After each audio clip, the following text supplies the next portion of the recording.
அரியலூர்னாலே முந்திரி உற்பத்தி தான் பிரதானம். அதனால முந்திரி தொழிற்சாலை அமைக்கணும்ன்ற கோரிக்கை என்னாச்சுன்னு தெரியல. இந்த மாவட்ட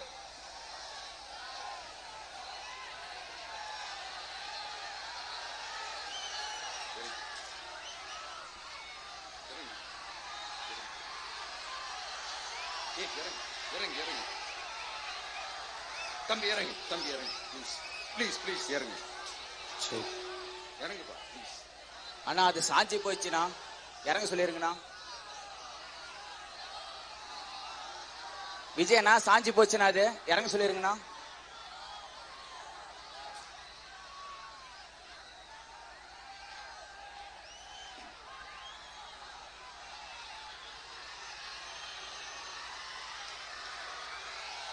ஹலோ பிரதர், சார் அவரை இறங்க சொல்லுங்க ப்ளீஸ்.